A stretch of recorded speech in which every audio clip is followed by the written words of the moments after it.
تو جی Pakistan cricket board نے South Africa کے بڑے سیریز کے حوالے سے جو اسکواڈز کا اعلان کر دیا ہے تینوں فارمیٹس کے ٹیسٹ T20 انٹرنیشنل اور ODIs کے اس پر نظر ڈالیں گے اور یہ دیکھیں گے کہ جو PCB کے چیف سلیکٹر ہیں عاقب جاوید انہوں نے کیا کرائٹیریا دیکھا ہے، کیونکہ کچھ حیرانگیاں ابھی بھی اس اسکواڈز کے اندر موجود ہے جس کو ہم دیکھ لیں گے کہ کیا کیا ہیں۔ ٹیسٹ کی سب سے پہلے ہم بات کرتے ہیں کہ ٹیسٹ میں اس نے کس کس کو ریسٹ دیا ہے اور کون کون اس وقت واپس آ رہے ہیں، کیونکہ حالیہ ٹیسٹ سیریز جو کہ انگلینڈ کے ساتھ ہوا تھا تو اس میں آپ کو یاد ہوگا کہ دو پلیئرز بڑے ہی مشہور ہو گئے تھے، ایک جو ہے نعمان علی اور ایک ساجد خان کھٹپا، یہ دونوں بڑے مشہور ہو گئے تھے۔ لیکن ہم دیکھیں گے کہ اس مرتبہ جو سلیکٹ ہو چکے ہیں ان میں ان کا نام موجود ہے کہ نہیں ہے۔ سب سے پہلے جو سلیکشن انہوں نے کی ہے کیپٹن شان مسعود ہے، اور شان مسعود کے علاوہ سعود شکیل وائس کیپٹن ہیں اس سیریز میں ٹیسٹ کے اندر، اور اس کے علاوہ عامر جمال ہے، عبداللہ شفیق ہے، یہ بھی ٹھیک ہے۔ بابر اعظم کی واپسی ہو گئی ٹیسٹ ٹیم کے اندر، یہ بوبزی دی کنگ کے جو فینز ہیں ان کے لیے بڑے ہی خوشی کی بات ہے کہ وہ ٹیسٹ میں واپسی کر رہے ہیں۔ اسی طرح سے حسیب اللہ خان ہے، کامران غلام ہے جو کہ پچھلے ٹیسٹ میں ونڈرفل پرفارمنس کی تھی، اس میں کافی بہترین، اس کا بھی واپس ٹیم میں رکھ لیا گیا ہے تو یہ بہتر ہے۔ اس کے علاوہ میر حمزہ، محمد عباس، محمد رضوان، نسیم شاہ، نعمان علی، سائم ایوب، سلمان علی اغا۔ اب اس میں دو پلیئرز کی کمی آپ لوگوں کو محسوس ہوا ہوگا کہ ایک تو کٹپا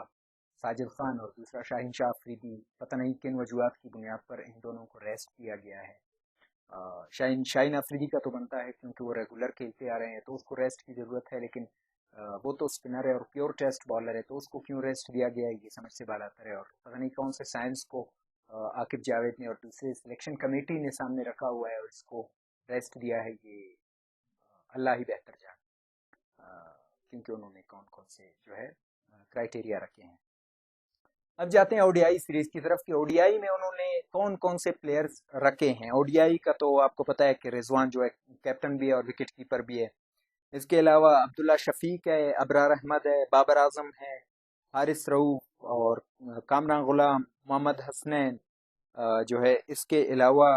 محمد عرفان خان، نسیم شاہ، سائم ایوب اور سلمان علی اغا۔ شاہین افریدی کی اس میں واپسی ہو گئی ہے by the way, ODI series میں شاہین افریدی کھیلتے ہوئے آپ کو گرین شرٹس میں دکھائی دے گا، لیکن ریڈ بال کے اندر وہ نظر نہیں آئے گا آپ کو۔ اسی طرح سے سفیان مقیم جو کہ ابھی زمبابوے کے خلاف 3 جو ہے رن دے کے 5 وکٹیں حاصل کرنے والا پاکستان کا سب سے بہترین T20 جو ہے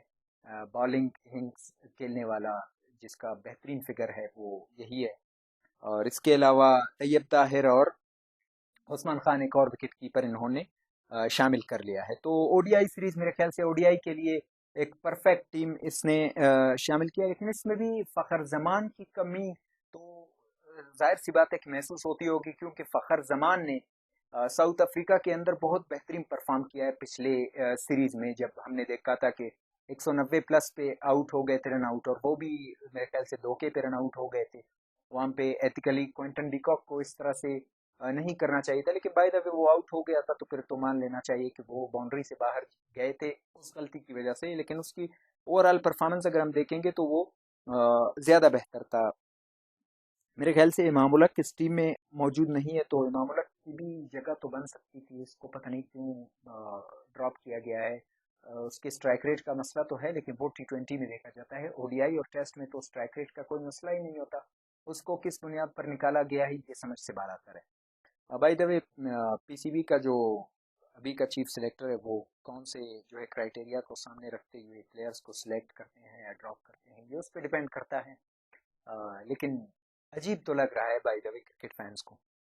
اور جو T20 ہے، T20 کے اندر ہم دیکھیں گے T20 کا تو پاکستان کو ویسے اتنا زیادہ وہ کرنے کی ضرورت نہیں، کیونکہ افریقہ نے بھی T20 میں اپنے فل اسکواڈ کو نہیں کھلا رہا، اس میں بہت سارے پلیئرز اس کے بھی ڈراپ ہیں، بلکہ ان کا کیپٹن جو ایڈن مارکرم ہے وہ بھی نہیں کھیل رہا ہے، اس کی جگہ ہینرک کلاسن ان کا کیپٹن ہوگا، اور باقی بولرز بھی اس کے نہیں ہوں گے، نہ اس میں کوئٹزی ہوگا، نہ اس میں رباڈا ہے، اور نہ ہی اس میں مرکو جینسن ہے، اور نہ ہے ہی نہیں۔ اسی طرح سے ہم پاکستان کی اگر اسکواڈ کی بات کرتے ہیں تو پاکستان کی اسکواڈ میں انہوں نے جو رکھی ہے، محمد رضوان کیپٹن ہے، ابرار احمد ہے، اور بابر اعظم ہے، حارث رؤوف ہے، جہانداد خان ہے، محمد عباس آفریدی ہے، اور اس کے علاوہ محمد حسنین ہے، محمد عرفان خان ہے، عمیر بن یوسف ہے، سائم ایوب ہے، سلمان علی اغا جو ہے، شاہین شاہ آفریدی، سفیان مقیم، طیب طاہر اور عثمان خان۔ لیکن پھر سے وہی بات کہ اس میں بھی ہمیں فخر زمان نظر نہیں آ رہا۔ کیوں نظر نہیں آ رہا؟ کیا یہ وہی وجہ ہے کہ اس نے ایک ٹویٹ کر دیا تھا بابر اعظم کے حق میں؟ اگر یہ یہی وجہ ہے تو پھر شاہین آفریدی کو بھی ڈراپ کر لینا چاہیے، کیونکہ ٹویٹ تو اس نے بھی بہت کیے ہیں بابر اعظم کے حق میں۔ اگر ٹویٹ کی وجہ ہے تو دوسرے بھی بہت سارے پلیئرز ہیں جو کہ اس طرح کے کنٹروورشل پوسٹ یا ٹویٹ اپنے سوشل میڈیا اکاؤنٹس پہ کرتے جا چکے ہیں، ان کو بھی فارغ کر دینا چاہیے۔ آپ اپنے سب سے بہترین جو آپ کہہ سکتے ہیں پاور ہٹر آپ کے ٹیم میں ایک موجود ہے، آپ اس کو ڈراپ کر رہے ہیں، سائڈ کر رہے ہیں، اور اتنے لو اسٹرائک ریٹ پلیئرز جس میں سلمان علی اغا ہے اور باقی